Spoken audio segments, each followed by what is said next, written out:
All right, welcome to Burn the Ship. This is the podcast where we connect entrepreneurs with professionals that can help you go all in on your business. We talk to people that have walked the walk, talked the talk, been through all the things that we experience as small business owners, and come out the other side of those experiences, more knowledgeable and more prepared to run a successful business. So I appreciate you coming on. I wanted to say that first. Anybody that dedicates some time to us, to teaching us something, to teaching our audience something that means a lot to us. So I appreciate your time very much. Why don't you go ahead and introduce yourself? Tell us a little bit about yourself and your business. Hey, well, thanks for having me on. First off, yeah, my name is Jay Connor. I live in Phoenix, Arizona.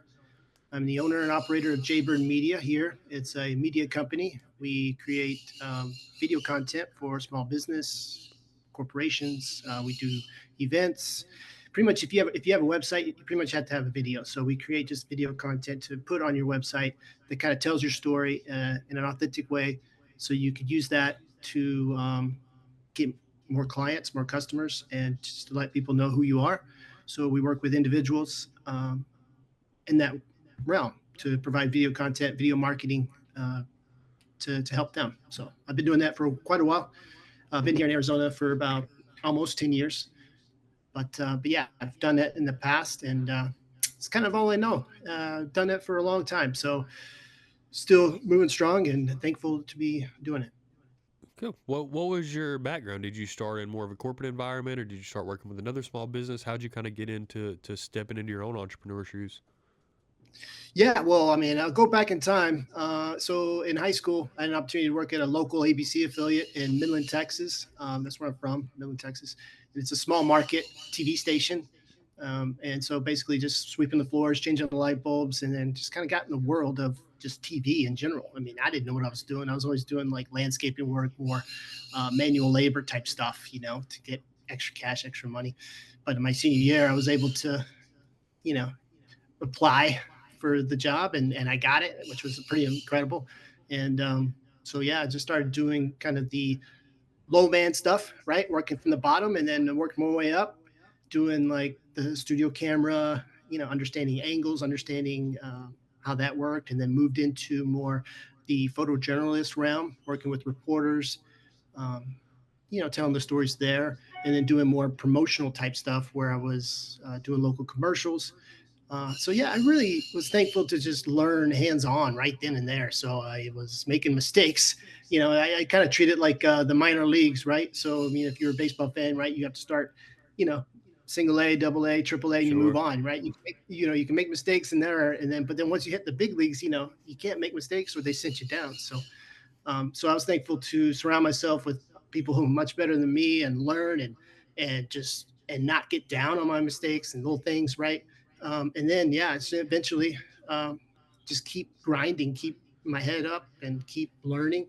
I was eventually to go to the big league, so to speak. So I went to San Diego, worked at the Fox affiliate there, Oh, working with nice. some amazing people. Yeah, and it's beautiful out there. Just basically loaded up the truck, moved out there, worked at the Fox affiliate there, and then just kind of moved on. And then worked with the Channel 4 at the time. They were the San Diego Padres broadcast team.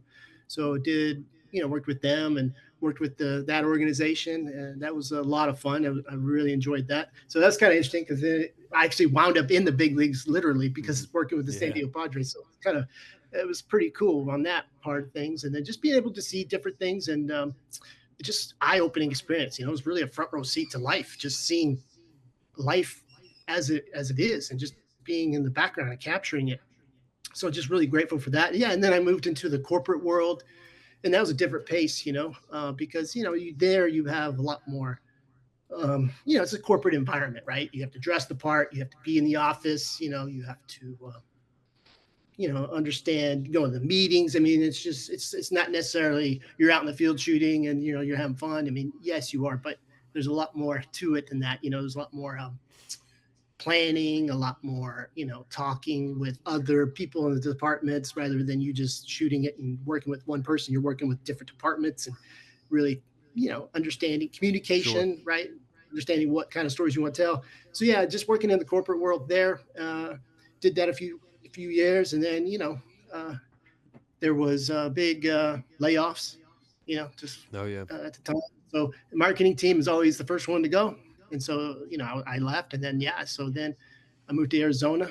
I was like, you know what? I'm going to do my own thing. I was always working for somebody else. And so, yeah, I've been doing my own video production company, and leveraging the context that I've, had over the years.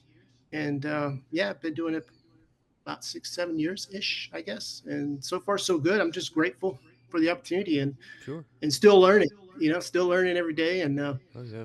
yeah, I mean, we're living in an age where video is really kind of the king, I guess, and again, if you have a website, you got to have a video. And a lot of times people want to watch the video rather than read the book a lot of times too. So it's just easier to, sell your message through a video. So Sure. yeah, that's So it. what's So kind of your what's kind of your bread and butter? Like what is the thing that you enjoy doing most? Are you working with restaurants or people that are coming to your house and fixing stuff, or what's kind of those industries that you find are the most interesting to you? I enjoy just working with people, telling their story. A lot of times, companies want to have a testimonial. Well, hey, I use this product and it helped me with this and that. Like really understanding how something helped them, and being able to work with an organization and with their customer, and do it in an authentic way where these aren't paid actors, these are real people, and me working one on one with them to tell the story of the organization I'm working with and how it benefited them. So a lot of testimonial things is what I enjoy doing, and I'm I thrive at, because I enjoy, again, working with people. I make them feel comfortable talking to them, in front of the camera. And it's not like, it all depends on the project, but a lot of times it's just me. I'm a one man show pretty much. So, and that helps things because it's not like you're hiring a whole crew going in, right? And everybody's just like bombarded with lights. Oh, like, oh, what's happening? You got this person, this person, this person. It's just me, So make them feel at ease. And so I enjoy just working with people directly, and doing more testimonial things, more documentary, more news type features. Going to a place and just telling the story of why they exist, what they're doing, I guess. I just enjoy the human interest type stories. Yeah. I appreciate, but it's pretty much anything. So events, I cover, college graduations. I cover like corporate events. I do, kind of create a highlight video just to kind of recap, a 3 day event into, a 2 to 3 minute piece. And it's just like people get it like, oh, wow, okay. Just capturing, just knowing the compelling parts of whatever it is and just consolidating it down to just a bite size clip, that it's Sure. digestible, people can appreciate. Sure. And the thing that I find so interesting about your industry and why I enjoy podcasting, having these conversations, having the camera in around me and in the same setting as me talking to people in general, I think is because it's such a mixture of art and business, right? To be in the situation that you're in, right, where you're still really focused on the artistic perspective of that product that you're putting out for people, but also kind of merging that with the business acumen that you have of like, okay, this thing still needs to work. It can't just be pretty. It actually has to be digestible and create engagement and make people understand the opportunity cost of not being at this event or not using this product, right? So, like, what is that superpower for you, right? Like, what is the thing that you guys do really well that helps the things that you produce and put out be as effective as possible for the people that are buying from you? Yeah, I think it's just expectations, meeting their expectations. It's like, okay, a lot of times people will think of video, they think cinema quality, like they want it Yeah. to look like this. Okay, you want it to look like that, but it's going to cost money. It's, you know, Yeah. here's, I'm very transparent. I'm like, here you go. This is what I can do. This is the cost of just me, right?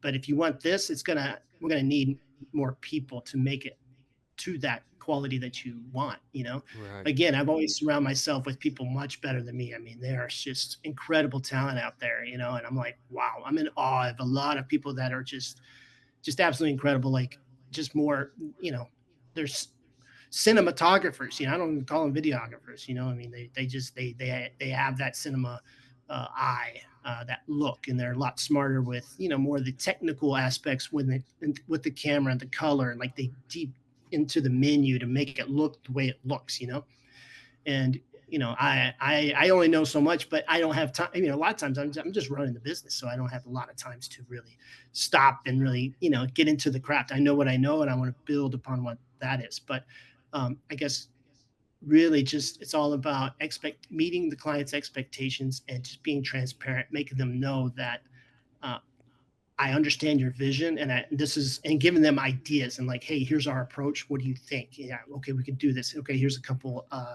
looks for you as far as the style, and then this is the budget. Okay, what's your budget? Okay, and then meeting that budget, and then so basically they, because I, as a small business owner, like I know the value of the dollar. Like if I want to buy something, I want to make sure it's benefit to me. And so I ensure the client that your investment is important to me, and so it's like I want it to be beneficial to you. So really, just being open with that. Taking no cameras, no lights, anything, and just really connecting with them one on one and understanding their vision, their budget, and then that way they're happy at the end of the day, and they're excited and they want to do more and they enjoy. I want it to make it a great experience.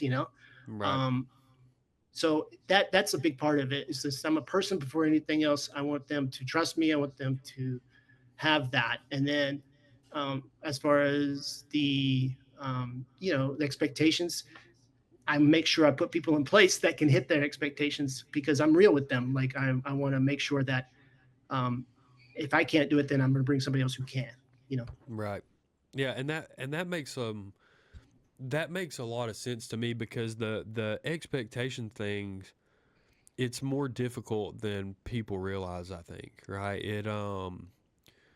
You have to throw away really your technical knowledge of what you do and work on your ability to listen to what people want, right? I think a big woe of the videography and video production industry right now is we set this budget, we set this expectation for this piece of content, we shoot something that looks really, really good, we do it on budget, we do it on time, and then a lot of these videographers or video producers will kind of pat you on the butt and say, "Okay, have fun posting it. Whatever you get out of it's whatever you get out of it." Right? But when you set good expectations at the beginning of like, what are we actually trying to do with this piece of content? Like, what impact does it need to make on your business for this dollars and time that you're about to spend doing this thing to feel successful? Right?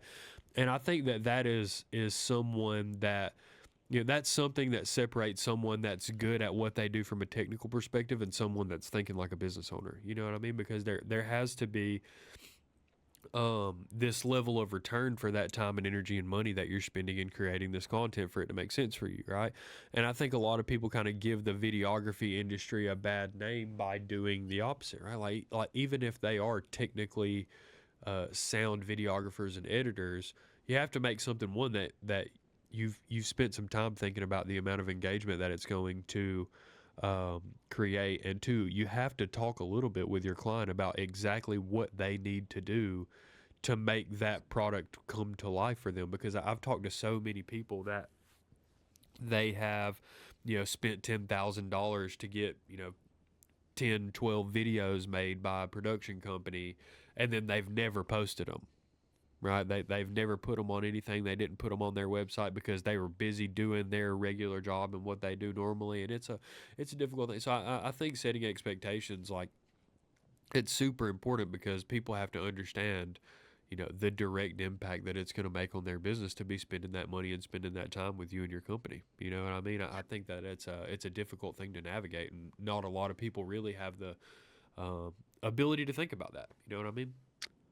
Yeah, I mean, I always try to sell, like, you got to have a video library. You got to have a place where you can go to for assets that you could just tell your story. And so I try to set people up for the future rather than, okay, you hire me one time. I want to capture not only what we want to capture now, but in the future as well. So, I always, like, for example, if we're doing interviews with people, yes, we're going to be talking about an overview of their company, but let's talk about maybe cultures. Let's talk about their values. Let's talk about what they do. So that way you can kind of create content, not necessarily just an overview video, but then you can do individual stories.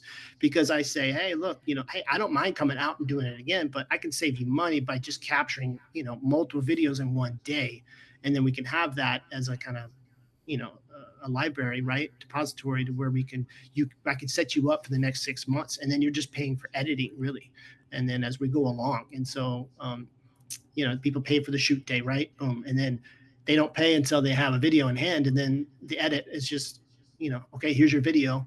And then I start editing, and then, I make it simple. It's just like a flat fee, and then it's back and forth. And they're like, yes, this is good to go. All right, you have it. And then it's like you pay as you go. And then, it's just giving them assets and giving them their own library to kind of use as they go along, and then you try to like communicate, because a lot of times departments don't necessarily communicate with one another. I mean, you have a marketing Sure. manager, and then you have different people, right? But then there's a whole social team. There's a whole people there that they're like, oh, I didn't know you were outsourcing Right. this. Like, we could use this. And so I try to assure people like, hey, look, no, let's get everybody together and let's make sure we're on the same page here, because yes, there are a lot of times when people pay for videos and it just sits there and it's just collecting dust.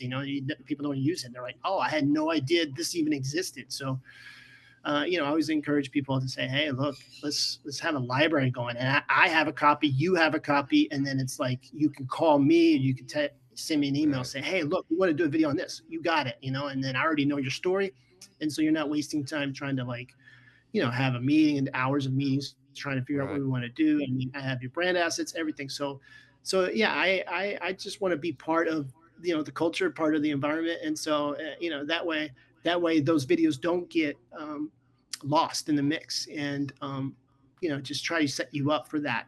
So, and then even then, with the day and age we're living in, right? We got stock footage sites. We have even AI. I'm like dabbing in AI. How crazy that's changed things as well. I mean, So, people I say, mean, oh, just in your editing software, I've realized how many. I don't know what you use, but we use Premiere Pro for everything, and a lot of the AI that's just in Premiere Pro is incredible, right? Like we've kind of found some value in just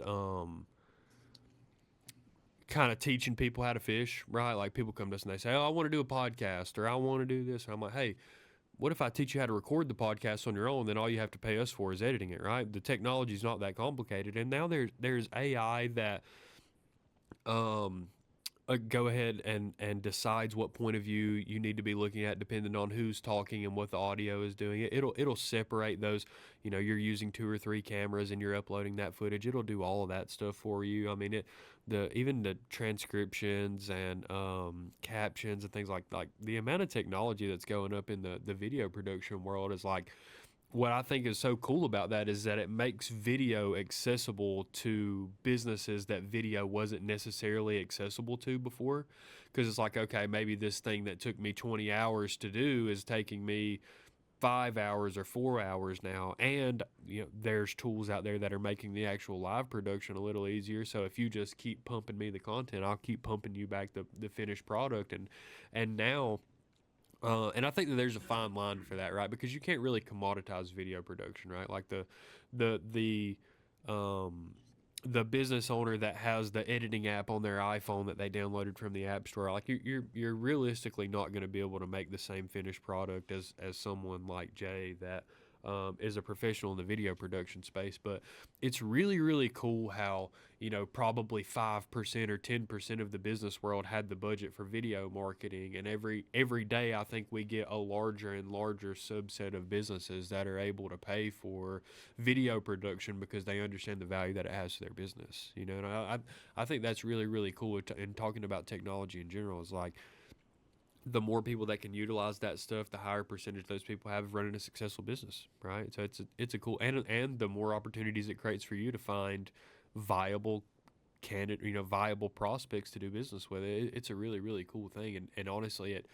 it ends up benefiting the person that is purchasing video content, the business that is the actual customer or the consumer of this video stuff. Like, it ends up benefiting that people more than anything, because we pass savings on to our customers and those customers pass savings on to their customers. And I think we all know how beneficial that is to save money in 2024. So it's a really cool thing. And if you're one of those businesses that's like, oh, I don't have the budget for XYZ, or I haven't thought about video marketing, or I don't know what it's going to do for me, like, realistically in 2024, like, it's the highest it's ever been probability wise for that kind of game plan to work for you. So I would encourage people to reach out to you for that stuff and try to figure out exactly what impact that video production can have on their business, because it could be a lot. You know what I mean? Yeah, It depending on your industry, it could be different for everybody. But I mean, it's crazy the amount of more people that video marketing is accessible to versus what it was 5 or 10 years ago. 100%. Yep. Yeah, I Well, couldn't how do agree with people you more. find you? How do people find you? If they Let's want to see. buy something from you, they want to be a client, they have a referral for you. Yeah, I mean, you generally, it's all about relationships with me. So I have repetitive clients. So I mean, people trust me. They have an event every year, and I cover that event every year, and I make their job easier, where they know what to expect, right? And they just the less work that they have to do, the better, because then it's like Yeah. I could take it on. That's why you're hiring me for it. And so, they don't have to spend a lot of time, holding my hand. Hey, this is what we're going to do. Like, so a lot of times it's repeat. Majority of it's just repeat business, from all different aspects, Sure. different businesses. And then when it comes to new, there's a lot of new clients, because, people here in the Valley, here in Phoenix, there's a lot of events that happen. People come in, right? They Oh have a yeah. big conference, whatever, and instead of flying their own crew out here, that's cheaper to just maybe, or more affordable to hire, somebody here locally. So, they do a Google search, and then, a lot of times I'm the first one that they see, right? And so that's just nice. And so a lot of times it's just, they'll just reach out to me. They'll send an inquiry, and then I'll just respond. And yeah, so it's just a lot of that too, which kind of fills in nicely. But they're just kind of one and done things, and then they'll go on the next city. But there's times where they come in, and it's all about relationships, connecting with them, Sure. and then they have a conference next year, and then they'll say, hey, well, they know what its cost is. They know, they like me, they trust me, and I just help. Instead of them having to find someone in, say, Indianapolis or in Chicago, they can just fly me out, and I'll just do it, and make it Yeah. happen for them. And I make it affordable for them. I mean, I try to stand out from everyone else. I mean, again, there's just so many talented people out there, and it's very competitive. And so I charge what I charge. I mean, I'm not, and then as far as just dealing with them just one on one. And I keep things very consistent when it comes to cost. And then even then, like knowing with the relationship with them, it's uh, I don't make it about money. I just basically like, hey, look, oh, you need this as well. Well, let me just throw that in. Um, and then I have access to everything. And then if they need something emergency, I'm like, they text me. I'm like, hey, here you go. Here's what you need. Here's that photo that you want, or here's that clip you need, or and it's like I don't nickel and dime folks. Right. It's just relationship. I want to be their cheerleader, and I want to embed myself into their company. I want to be an asset. And I think that's right there is what, it's not necessarily my you know I mean, I'm not trying to downgrade my product. I'm just saying, like, I would say it's more my personality, and it's more my one-on-one with people, and my um, interaction with them is what keeps me, has that repetitive business. Sure. So, and then just kind of guide them, and like just making sure, yeah, I give them the best as far as my opinion, and then as far as uh, the product. So Yeah. yeah, that's kind of it in a nutshell. Yeah. And um, it's interesting too, like you being this vessel for video production, right? Like the main source of your business still being word of mouth, right? Still being existing relationships, right? And I go to say that too, just to set some expectations for people that may be listening, right? Like, you will never shoot a video that is so good that you never have to talk about your business out loud again. You know what I mean? Like, you'll never market your business online in a way that negates your need to represent who you are as a company, right? And their video production world is geared to make that a little bit easier. But the reality is, like, there is no replacement for relationships and word of mouth representation of your business, because people have to know, like, and trust you um, to place that responsibility of representing their business on you, right? So, um, even if you are spending money on video production, let it be an additive, to the energy that you're already putting into pushing your business, because there's no supplement for that. But I know that these products go a long way. I have seen incredible stories, from a digital marketing perspective, from home services companies, from restaurants, from consumer products companies, from services companies similar to mine. I've seen a lot of people that have really taken advantage of the ability to create good video content that is engaging and intentional over the last few years. That is refreshing to me, honestly. So, like I said, if you're one of those people that are listening that are kicking back and forth the idea of using video content to grow your business, maybe this is the opportunity to reach out to someone like Jay, or reach out to Jay himself, and say, hey, I really want to discover what this can do for my business. What do you think about it? And find someone that knows, right? Find someone that thinks like an entrepreneur, like yourself. Find someone that has to wear that marketing and business and sales and payroll and HR and all the hats. You know what I mean? It's beneficial to you to find someone that thinks about their business the same way that you do, because they're going to end up being an asset to your team. So I love what you do. I'm really excited to see more of this stuff. If you have anything that you want us to show, just to highlight, feel free to send it to me. I'd love to showcase some of your work. But kind of the last question I have here to close out the podcast is really just want you to sum up this whole experience for me of burning the ship and becoming an entrepreneur, right? Because a lot of the people that are listening are 6 months into their business, or 6 months away from starting their business. And everybody goes through this process of still trying to figure out exactly what you need to do to run a company that is successful. And everyone's journey is a little bit different, but there's some stuff that everyone needs to know, and that's really what burn the ship is for, is to try to put you in a place to be successful when you decide to dive all in on your business. So from your perspective, what has it been like to make this decision of, I'm going to do my own thing, I'm going to be my own entrepreneur, and I'm going to figure out how to make it work? And kind of where has that taken you in your life? Yeah, I mean, it's forced me to do uncomfortable things. I'm not a business person. I'm a people person, and I love what I do. And a lot of times I get so caught up in what I'm doing, whether it be shooting or editing. But then I get an email about, hey, you know, from a ADP, we need this or this or that. A lot of the term, like a lot of the terminology, I'm not too comfortable with interacting with different things when it comes to the business, and so having someone who's in that world, that could kind of take that burden off of me is a huge thing. That way I can just focus on what I do best. I mean, I'm out in the field, and then I just get like this anxiety of making sure everybody's taken care of, and I'm focusing on that. And then it's a lot of times these little things that sneak up on me, like, oh,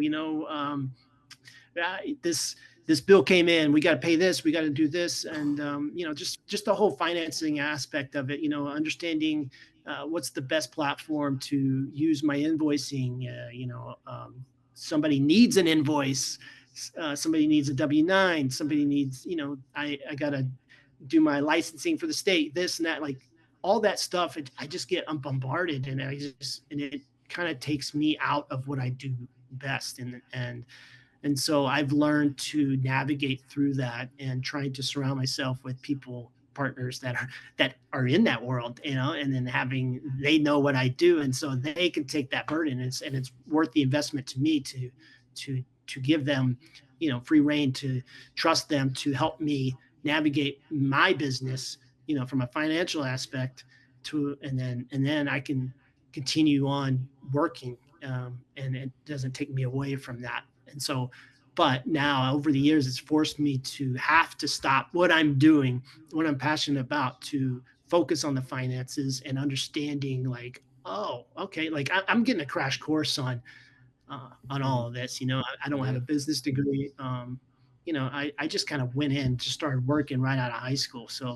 Uh, so I'm kind of learning as I go along. But I'm in a great spot because I'm older now, to where I'm a little more mature and a little more, I have a lot more patience to understand that aspect of it, the business aspect. And so I encourage everyone out there who's starting a business to, don't get bogged down on all the numbers, on all the charts and this and that and the taxes. Like, oh, I got to report this, I got to do this. Just, it'll come. Just keep doing what you love, whether you're a plumber, whether you're a carpenter. Just keep building, be passionate about what you do, and surround yourself with people that can take that burden off of you, you know, whether it be going to just networking, finding people. Oh, you're a business person, connect with them, ask questions, and then bring them into your life, and then they can help you with that. And then it's just this, circle that's just it's just fluid, and it just keeps going, and it empowers you, and you're be able to be successful, and then you're helping them, and then and then they can refer you to other people. It's just, it opens doors. And so uh I guess that's kind of what really hits home with me, is that part of things. And just continue to do what you love, and then bring people in your life that can help you with things that you know that maybe is your weakness. So, Yeah. and just keep going, and keep striving. Yeah, your story is it's good to hear it and inspiring because one of the things that I say a lot on the podcast is like the people that we talk to all the way from like brand new day one businesses to 40 years of successful running a business and exiting multiple companies and starting multiple companies and being successful and all those things, like the the reality is that a lot of people have they have a lot of fun with those things, right? Like they find a way to make those experiences enjoyable, right? And two, the people that we talk to are pretty normal people, right? They go through normal things that you deal with in life. Their kids get sick, or they break up with their girlfriend, or they have something health related, or like everybody that we talk to goes through normal everyday stuff and life. And I'm not the guy that says, be tough, put your head down, make it through that. Like, reality is, like, real life is going to get in the way of what you want to do every now and then. And you have to find people to lean on to make that journey a little bit easier for you. So if myself or Jay or anyone else that you've seen on the podcast, you think that we have some value to bring to your business or just some perspective to bring that could be beneficial to you, please let us know because I love to help. Really seeing people run successful businesses and seeing people enjoy what they do in their business is one of my favorite things on this planet. Is why we continue to do this podcast. It's why we're 400 episodes into this thing, right? So, please let me know if I can help. It's one of my favorite things on the planet. And if you have anything to leave the people with, please, go ahead. The platform is all yours. But, I would encourage people to burn the ship. I would encourage you to go all in on your business. If you have those aspirations of being an entrepreneur, I would encourage you to work really, really hard because it's the only way to really make it happen.